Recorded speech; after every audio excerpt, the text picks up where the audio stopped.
Hare Krishna. Will start with हम प्रार्थना से शुरू करेंगे। ओम अज्ञान तिमिरंधस्य ज्ञानांजन शलाकया चक्षुरुन्मीलितं येन तस्मै श्री गुरुवे नमः। श्री चैतन्य मनोभीष्टं स्थापितं येन भूतले स्वयं रूपकदा मह्यं ददाति स्वपदान्तिकम्। नमो ओम विष्णुपादाय कृष्णपृष्ठाय भूतले श्रीमते भक्तिवेदांत स्वामिन्ते नाम्ने नमस्ते सारस्वती देवी गौरवाणी प्रचारिणे निर्विशेष शून्यवादी पाशादेशतारिणे श्री कृष्ण चैतन्य प्रभु नित्यानंद श्री अद्वैत गदाधर शिवासरि गौरभक्तवृंद। हरे कृष्ण कृष्ण कृष्ण हरे हरे, हरे राम राम राम हरे हरे।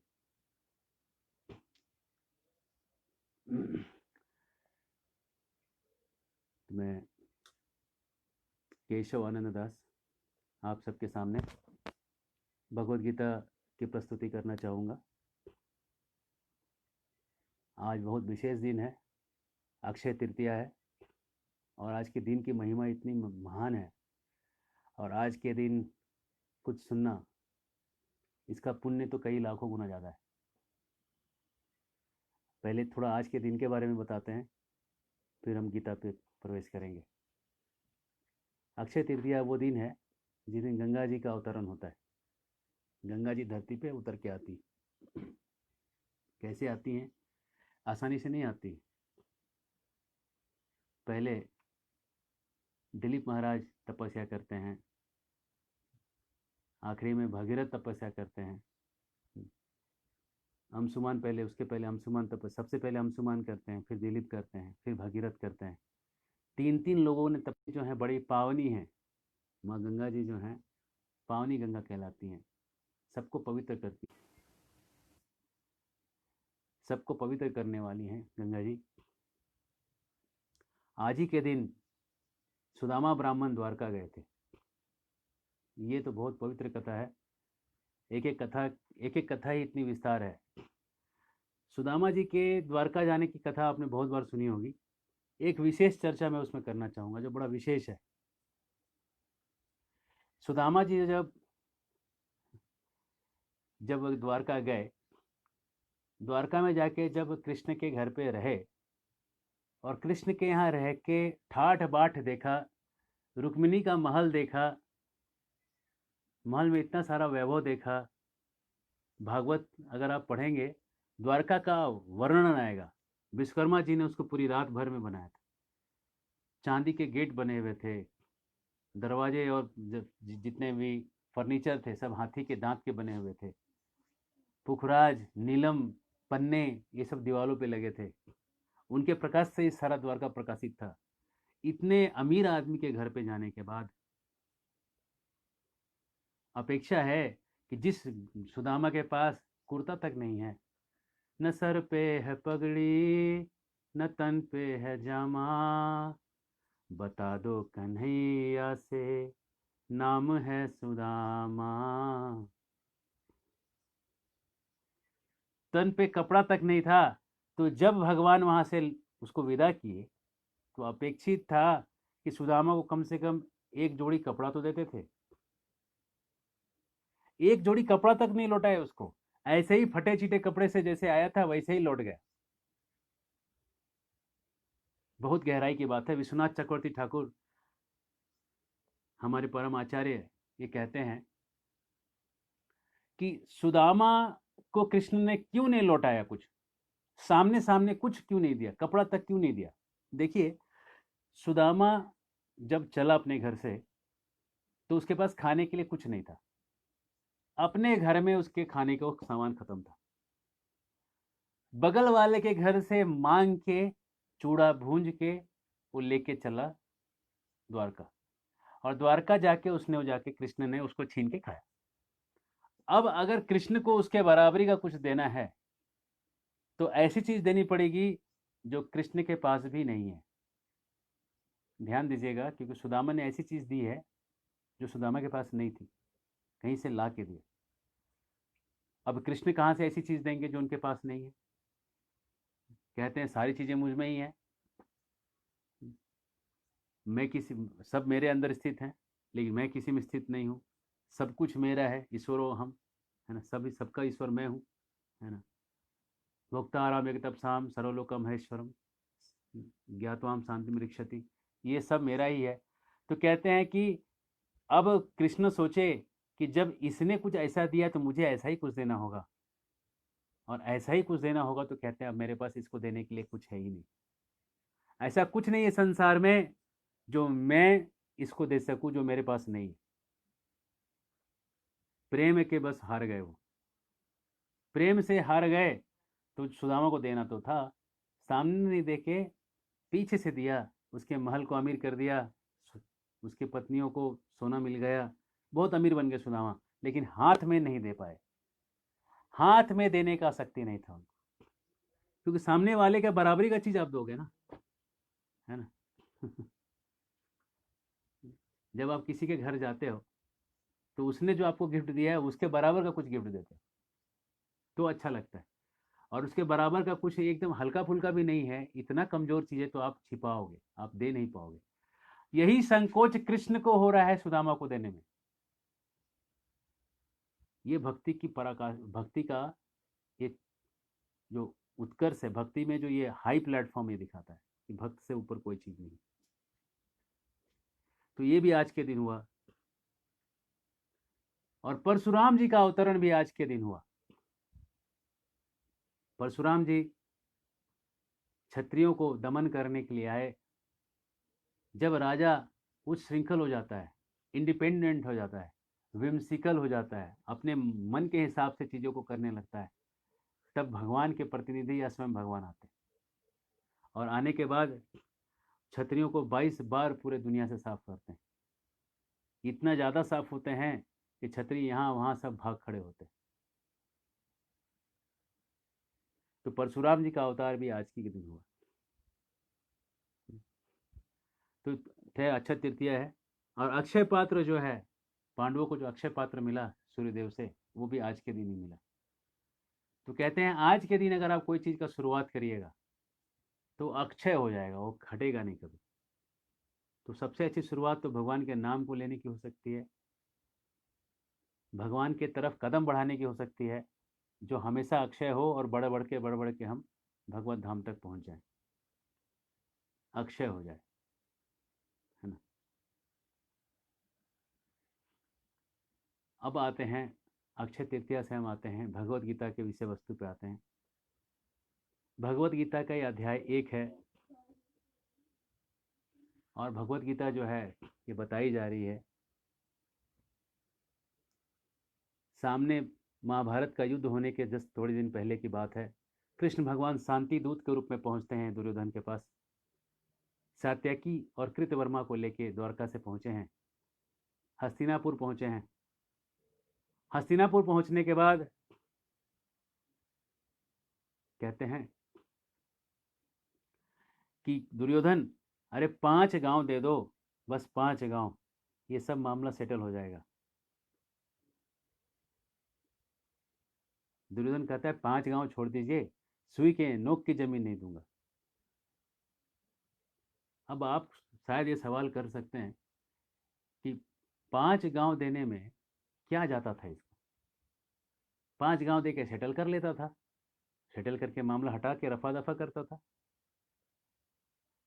अरे बात इतनी सीधी थोड़ी थी, 5 गांव दे के बात थोड़ी हटने वाला था।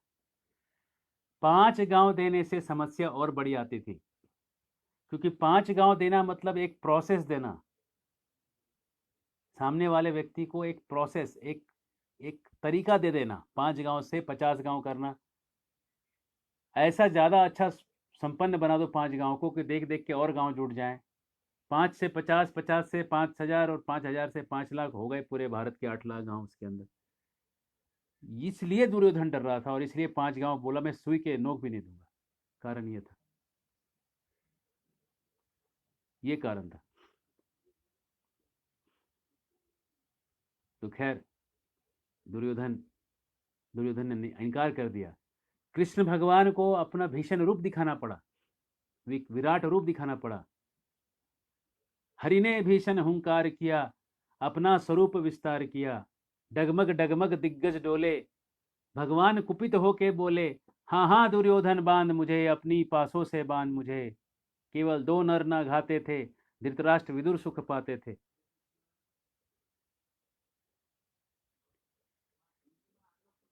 हरि ने जब हुंकार किया, हुंकार करके अपना स्वरूप को विस्तार किया, विस्तार करके दिखा दिया मैं कौन हूं, विराट रूप दिखा दिया, धरती डोलने लगी।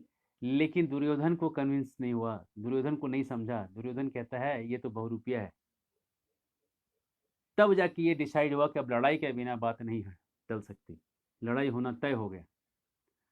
दोनों तरफ से सेनाओं को जमा किया गया, कुरुक्षेत्र को रण क्षेत्र घोषित किया गया और 11 अक्षौणी सेना कौरवों ने जमा करी और 7 अक्षौणी सेना पांडवों ने जमा किया। और 7 और 11 18 अक्षौणी जो है सेना जमा हो गई। 64 करोड़ लोग लड़ने के लिए वहां पहुंचे। घोड़े अलग, हाथी अलग। ये केवल लोगों का काउंट है। 64 करोड़ लोग 18 दिन में साफ होने वाले। देखिए, इससे बड़ा विश्व युद्ध आज तक नहीं हुआ। First world war, second world war मिला देंगे तो इसका आधा भी नहीं होगा। इतने लोग वहां पे एक साथ आके मरे। और यहाँ दोनों की सेनाएं आमने सामने आ गई हैं। अर्जुन ने सब सेनाओं को सामने से देखा है। सेनयोर उभयोर मध्य रथम स्थाप्य में अच्युता, दोनों सेनाओं के बीच में मेरे रथ को स्थापित करिए। दोनों सेनाओं के बीच में जाना चाहता है। कौन कौन लड़ने आए हैं वहां पे? वहां पे उसके दादा जी के समान लोग पहुंचे हुए हैं। भीष्म पितामह उसके दादा हैं और बहुत सारे लोग हैं जो दादा की उम्र के हैं और दादा के रिश्ते में। चाचा की उम्र के और चाचा लगने वाले बहुत लोग सामने खड़े हैं। मामा लगने वाले बहुत सारे लोग सामने खड़े हैं। और बेटे, पोते, यहां तक कि पोते मतलब जो सब लगते हैं, दुर्योधन के बेटे, दुर्योधन के पोते, वो सब भी पोते ही लगेंगे। वो सब लोग सामने सामने खड़े होके वहां पे लड़ाई के मैदान में खड़े हैं। और दुर्योधन जो है द्रोणाचार्य जी को कह रहा है कि आप हैं तो क्या डर है। वो अपने राजनीतिक दांव पेच से सबको खुश रखना चाह रहा है। भीष्म को कमांडर इन चीफ बनाया है, सेनापति बने हैं भीष्म, और द्रोणाचार्य जी को भी इनकरेज करना है। बड़ा कठिन काम है कि सेनापति भीष्म हैं और द्रोणाचार्य अगर नहीं लड़ेंगे तो कमजोर हो जाएगा मामला। तो कहता है कि हे द्रोणाचार्य, सबसे पहले तो आप हैं हमारे पास। ये नहीं कह रहा है कि भीष्म पहले हैं। भीष्म इतने शक्तिशाली थे कि कौरवों और पांडवों की पूरी सेना को अकेले ही खदेड़ सकते थे। और ऐसे भीष्म जो थे दुर्योधन के साथ थे। लेकिन उनका दिल जो था, दुर्योधन का, गौ माता का आवाज सुन रहे हैं आप पीछे से, उनका जो दिल था, प्रभु का जो दिल था, भीष्म पितामह का जो दिल था, वो पांडवों के साथ था। तो ये बात हो रही है कि अब ये दिल से नहीं लड़ेंगे तो कैसे जीतेंगे। तो देखिए, भगवत गीता में शुरुआत के पहले चैप्टर में एक बड़ा प्रश्न है। वो प्रश्न ये है कि हम क्यों लड़ें। वैसे ही इस संसार में हमारे सामने एक सवाल आता है कि हम क्यों लड़ें। लड़े का मतलब हम क्यों अब जो कर रहे हैं वो करें। तो देखिए, दो चीजें है। कोई चीज का एक इफेक्ट होता है, उसका एक बाह्य रूप होता है, और उसके अंदर का एक तत्व होता है। लड़ाई तो एक ऊपर की चीज है, अंदर है कि क्यों लड़ाई करना है, लड़ाई का कारण क्या है। अर्जुन को कारण नहीं मिल रहा है। अर्जुन को एक कारण नहीं मिल रहा है कि हम लड़े क्यों। जब तक आपको ये जीवन में कारण नहीं मिलता है, आप जीवन में स्पीड से काम नहीं कर सकते। आपके गति में, आपके जीवन में गति जो है बहुत कम हो जाएगा। अगर आपको जिंदगी में गति चाहिए, पावर पैक अगर आप काम करना चाहते हैं, तो कारण खोजिए, क्यों मुझे ये करना है। अगर आप कारण नहीं खोज सकते अपने जीवन में, तो आप में स्थिरता आ जाएगी, आपका लॉकडाउन हो जाएगा। अगर इस लॉकडाउन से आप बचना चाहते हैं, अपने अंदर के लॉकडाउन से, तो आपको कारण खोजना होगा कि मुझे जिंदगी क्यों जीना है। ऐसा क्या है जो जिंदगी में जो मैं जी लूं, जिस कारण के लिए मैं जिंदगी जीऊं। और ये जो है ये कारण खोजने का जो प्रक्रिया है, यह भगवत गीता का अध्याय 1 है, पहला अध्याय। अर्जुन कहता है कृष्ण से, कृष्ण मैं क्यों लड़ूं, मेरे सामने मेरे दादाजी हैं, मेरे चाचा जी हैं, मेरे मेरे भतीजे हैं, मेरे पोते हैं, ये सब मेरे सामने खड़े हैं, गुरु समान, पिता समान, मामा समान, सब लोग मेरे सामने खड़े हैं, मैं क्यों लड़ाई करूं। तो ये जब होता है तो बस अर्जुन कांपने लगता है। अर्जुन को बहुत चिंता भी सताने लगती है कि अगर मैं इनको मार दूंगा तो क्या होगा। और यही बात सच है, आज भी लोग सवाल करते हैं, कहते हैं कृष्ण भगवान ने भाई भाई का लड़ाई क्यों लगाया। ये सवाल तो बहुत लोग करते हैं। तो मेरा सवाल ये है कि भाई है इसका मतलब ये नहीं कि वो 6 चीजें कोई कर सकता है। ये 6 चीजें भाई और भाई भी नहीं कर सकते। ये 6 चीजें क्या क्या है सुनिए। ये 6 चीज में पहली चीज है कि अगर कोई किसी को जान से मारना चाहे हथियार लेके,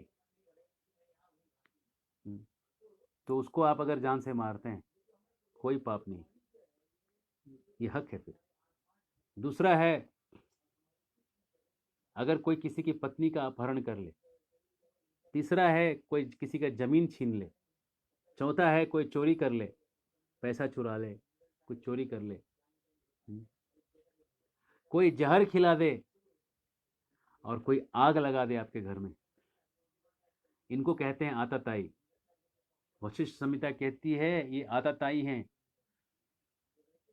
तो आतताइयों के लिए भाई भाई वाला नियम नहीं लगेगा। अगर कोई कहता है कि भाई भाई में लड़ाई क्यों लगाया, तो ये पूछना चाहिए कि दुर्योधन भाई होके अर्जुन पे क्या क्या किया। अर्जुन का घर लाक्षागृह जलाया, भीम को जहर दे के मरवाने का प्रयास किया, तो जुए में शकुनी के साथ साठ गांठ करके उनको हराने का प्रयास किया गया, 3, है ना। फिर से उनको छल करके उनको हराया गया और उनके पूरे संपत्ति को छीन लिया गया अवैध रूप से। और तो और उनकी स्त्री को भरी सभा में निर्वस्त्र करने का प्रयास किया गया। 6 के 6 जो हैं कारण वहां पे उपलब्ध है। घर में आग लगाने से, चोरी करने से लेके हर चीज का वहां कारण उपलब्ध है।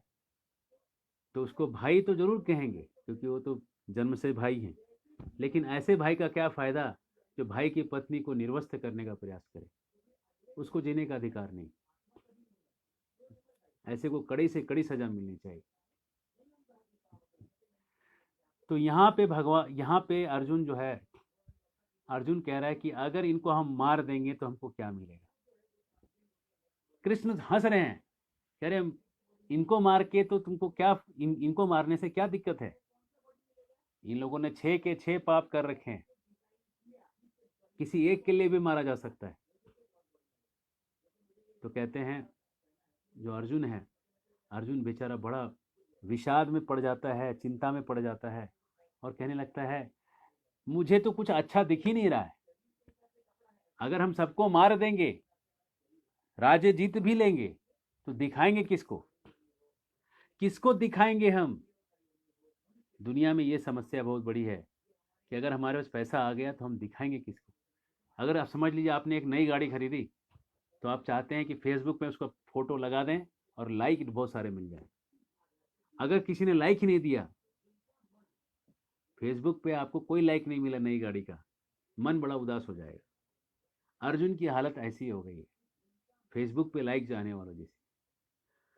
वो कह रहा है कि मार देंगे तो हम दिखाएंगे किसको। ये पहला तर्क देता है। सवाल ये है कि आप लड़ किस लिए रहे हैं। क्या आप दिखाने के लिए लड़ रहे हैं कि धर्म की रक्षा के लिए लड़ रहे हैं। लड़ने का प्रयोजन, कारण क्या है। What is your cause for fighting. किस लिए आप लड़ना चाहते हो, ये पहले दिखाओ, ये पहले आप क्लियर करो। अर्जुन चाहता था दिखाने के लिए लड़ना, भगवान कहते एकदम गलत है। हम धर्म के लिए लड़ने आए हैं, दिखाने के लिए नहीं। अर्जुन कारण देता है कि बताइए, अगर हम सब लोगों को मार देंगे, मार देने से क्या हो जाएगा? पाप बहुत लगेगा। कितना पाप लगेगा इतने लोगों का खून बहाने से? कृष्ण कहते हैं, रे इनको नहीं मारने से जो पाप बढ़ रहा है उसका क्या? इनको नहीं मारने से ज्यादा पाप लग रहा है, पाप ज्यादा बढ़ रहा है इनको नहीं मार। अगर राजा ही डाकू हो, राजा ही चोर हो, राजा ही दुर्योधन हो, तो दुर्योधन को देख के कितने पाप बढ़ेंगे। पाप करने वालों को छूट मिल जाएगी, पुण्य करने वालों को दंड मिल जाएगा। तो कह रहा है कि इनको मारने से पाप कम हो जाएगा, बढ़ेगा नहीं। अर्जुन फिर तर्क देता है, अर्जुन तर्क देता है कि अगर हम इनको मार देंगे तो इनकी स्त्रियां विधवा हो जाएंगी, और विधवाओं को कोई देखने वाला नहीं होगा, और विधवा जो स्त्रियां रहेंगी जब कोई देखने वाला नहीं होगा तो दूषित हो जाएंगी, दूषित आचरण का शरण ले लेंगी, और फिर जो वर्णाश्रम है, वर्ण और आश्रम जो है वो सब टूट जाएंगे। भगवान कहते हैं, सुनो, अगर ये दुर्योधन जैसे राजा रहेंगे, पापी लोग राजा रहेंगे, जो दूसरे के बीवी को रास्ते पे लाके कपड़ा उतारने की हिम्मत रखते हैं, जो दूसरों की स्त्रियों के साथ दुर्व्यवहार करके चलते रहते हैं, ऐसे लोग जब राजा रहेंगे तो स्त्रियां क्या सोचेंगी? जब पुरुष ही अधर्मी बन गए हैं तो हम क्यों नहीं अधर्म करेंगे? हम भी करेंगे। पुरुष अधर्मी है, हम भी अधर्म करेंगे, है ना? तो देखा देखी, तो इस देखा देखी में ज्यादा लोग बर्बाद हो जाएंगे। और ऐसे जब राजा रहेंगे ऊपर, तो ये लोग क्या प्रमोट करेंगे? और गंदी चीजों को भी प्रमोट करेंगे, है ना? तो कह रहे हैं, राजा ऐसा हो जिसमें कि 5 लोगों की रक्षा होनी चाहिए। इसमें है स्त्रियों के रक्षण। स्त्रियों का रक्षण कैसे? उनका वल्गर फोटो ना लगे कहीं, कहीं पे उनका शोषण हो के उनका वीडियो जो है वो प्रस्तुत ना किया जाए, नंगी धड़ंगी कहीं पे स्त्रियां दिखाई जा रही हैं, ये स्त्रियों का शोषण हुआ, उनका बचाव नहीं हुआ। और आज के समाज में यही रैम्पेंट है, यही चीज फैली हुई है। तो स्त्रियों को कहते हैं कि नारी मुक्ति जो हम चिल्लाते हैं, अरे अगर नारी मुक्ति कैसे होगी जब बाहर ऐसे डाकू लुटेरे चोर बैठे हैं जो उनके ऊपर वीडियो बना रहे हैं? पहले उन वीडियो को, ऐसे साइट्स को बंद किया जाए। ऐसे साइट्स को जब बंद किया जाएगा तो ही नारी मुक्ति हो सकती है, तो ही नारी मुक्त होकर घूम सकती है। जब ऐसे लुच्चे लफंगे बदमाश रास्ते में घूम रहे हों तो नारी क्या खाक मुक्त होगी और शोषित होगी? तो राजा का पहला कर्तव्य है नारी को मुक्त करना। और ऐसे कोई भी चीज है, किसी ने रेप किया, 24 घंटे में उसको लटका देना चाहिए, क्योंकि लोगों को डर होगा आगे से ऐसा कुछ करने से, है ना? जितने भी पोर्नोग्राफी के साइट्स हैं सबको फुली बैन कर देना चाहिए। मैं अपनी सरकार को बहुत तारीफ देता हूं इस मामले में। जब आई थी तो आते ही उसने बहुत सारे साइट्स को बंद किया था, और कई लोग बवाल भी किया था कि ऐसा नहीं होना चाहिए। सारे पूर्ण रूप से उसको रोक देना चाहिए, थोड़ा भी नहीं चलना चाहिए। नारी की मुक्ति तब होगी। दूसरा है बच्चे। बच्चों को ऐसा वातावरण देना होगा जिस वातावरण में बच्चे एकदम मुक्त होकर घूम सके, कोई शोषण बच्चों पे नहीं हो। तीसरा है बूढ़े। बूढ़ों को ओल्ड एज होम जाने की जरूरत ना हो, घर में लोग उनको संभाल के रखें।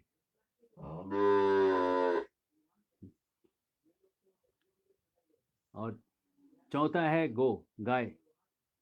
गाय और बैल की रक्षा हो, ये राजा की जिम्मेदारी, गाय और बैल की रक्षा करना। जब गाय और बैल की रक्षा करेंगे, खेती में उर्वरता बढ़ेगी, फर्टिलिटी बढ़ेगी खेती की। हमने देखा कि कुछ ऐसे ऐसे भारत में महात्मा संत हैं जिन्होंने 1 एकड़ में गाय के गोबर डाल के ऐसा उसको खेती किया है, 200 टन गन्ना उन्होंने उगाया। 200 टन गन्ना उगाया 1 एकड़ में। तो ये तो मतलब काबिले तारीफ है। जय हो गौ माता और जय हो ऐसे संत समाज जिन्होंने ऐसा करके दिखाया। अब मेरा ये कहना है कि ऐसे गायकों को कैसे छोड़ सकता है ना, जिसके गोबर से ये फर्टिलिटी आ रही है ना। तो खैर, चौथे हुआ गो, और पांचवे हुए ऐसे संत समाज जिनकी रक्षा बहुत जरूरी है। ये राजा का दायित्व है, संतों की रक्षा करना। संतों का दायित्व नहीं है, संत का दायित्व है ज्ञान का प्रचार करना, प्रसार करना और पैसे न लेना, ये संतों का दायित्व है। लेकिन राजा का दायित्व है ऐसे संतों की रक्षा करना जो समाज की रक्षा कर रहे हैं ज्ञान बांट के। तो ये 5 चीजों की रक्षा करना जो है, ये राजा का दायित्व है। स्त्रियों की रक्षा, बच्चों की रक्षा, बूढ़ों की रक्षा, गाय गाय बैल की रक्षा और संत समाज की रक्षा। पांचों की रक्षा जो राजा करेगा, इनके आशीर्वाद से ऐसा शक्ति प्राप्त करेगा कि अभेद्य हो जाएगा, दुर्जय हो जाएगा। तो ये जो है, अर्जुन जो है एक कारण पे कारण दे रहा है कि क्यों लड़ाई करना नहीं चाहिए। उसको ये कारण ही नहीं मिल रहा है कि लड़ाई क्यों करना है। और आखिरी में कहता है, आखिरी में और एक कारण कहता है कि अगर सब मर गए तो प्रायश्चित करने के लिए कौन बचेगा। पिंडदान कहते हैं, या प्रायश्चित करिए, तो प्रायश्चित कौन करेगा किसी का, जब कोई बचेगा ही नहीं, सब लोग मर जाएंगे, पिंडदान कौन करेगा, है ना। और ये सब कारण देके आखिरी में अर्जुन कहता है कि मुझे पता नहीं चल रहा है मैं लड़ूं या ना लड़ूं, लड़ना ठीक है कि नहीं लड़ना ठीक है। और ये सब कह के अर्जुन चुप हो जाता है और भगवान उसको देखते रहते हैं। अर्जुन का माथा घूमने लगता है, चमड़ा जलने लगता है, मुंह सूखने लगता है, आवाज निकलने नहीं लगती है, सर चकराने लगता है, और अर्जुन गांडीव धनुष को छोड़ के धनुष लेके बैठ जाता है। ये है कंफ्यूज अर्जुन, जिसको कि ये नहीं प्राप्त, ये समझ में नहीं आ रहा है कि मुझे क्यों लड़ना है। तो ये क्यों का जवाब बहुत ज़रूरी है खोजना। क्योंकि जब हमने ये गुरुकुल चालू किया यहाँ पे झारखंड के रांची ज़िले में कुटाम करके, सिल्ली प्रखंड में कुटाम गांव है, यहाँ पे हमने गुरुकुल चालू किया।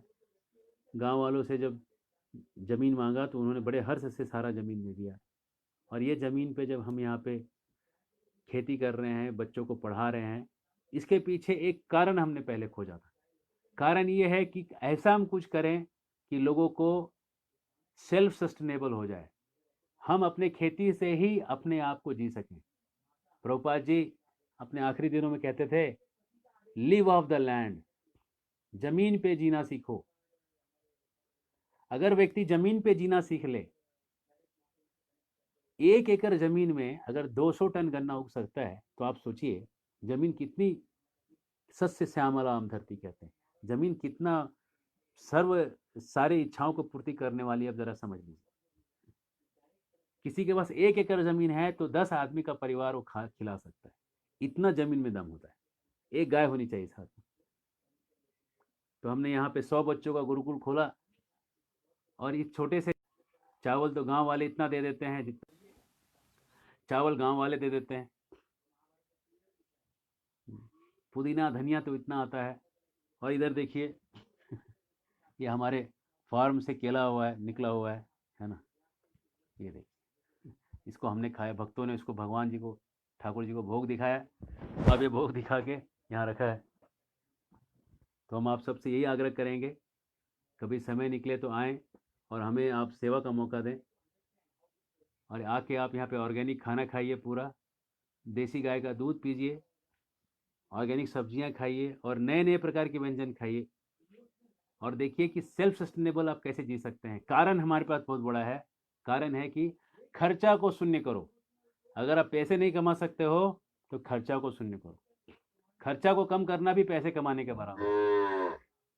और खर्चा को कम कैसे कर सकते हैं? सब कुछ अपना होके, अपना चावल, अपना दाल, अपनी सब्जी, अपने फल, अपने फूल, है ना। और यहाँ के तालाबों में हम कमल और कुमुदनी उगाते हैं, और वो कुमुदनी जो है उसका पकौड़ा बनता है, उसकी सब्जी बनती है। कमल के डंडे की सब्जी बनती है, कमल के पंखुड़ियों का पकौड़ा बनता है। और कमल के नीचे जो आता है, जो जो दाना आता है, मखाना, मखाने का खीर बनता है। ये इतने तमाम प्रकार की चीज़ें हैं, अगर आप प्रकृति में वापस लौटेंगे तो आप देखेंगे कि आप सेल्फ सस्टेनेबल हो गए। आपको बाहर से कुछ लेने की ज़रूरत ही नहीं पड़ रही, है ना? तो गीता का पहला अध्याय ये सिखा रहा है, अर्जुन जो कारण की खोज में है, वो कारण खोजना चाहता है, मैं लड़ूं तो किस लिए लड़ूं। तो ये आप सबके पास भी एक कारण है कि हम लिव ऑफ द लैंड, भगवान के निर्देशों के अनुसार अगर हम जीवन जिए, जमीन से उगा के अगर हम खाना सीख लें तो हमारा 99% समस्या सॉल्व हो जाता है। आप fluorine, chlorine, bromine free, iodine free खाना खाते हैं। आपको क्या पता है कि जब आप सुबह मुंह धोते हैं, उस पेस्ट में फ्लोरीन होता है, जो सबसे ज़्यादा हाईली इलेक्ट्रो चार्ज, सबसे ज़्यादा electronic valency electronic charge fluorine का है। वो आपको एजिंग कराता है, बुढ़ापा लाता है आपके जीवन में। क्या आपको पता है जो नमक, जो आयोडीन जो नमक में पड़ा है, वो आयोडीन भी हेलोजन कंपाउंड है और काफ़ी ज़्यादा एजिंग के प्रोसेस को उत्तरदायी है।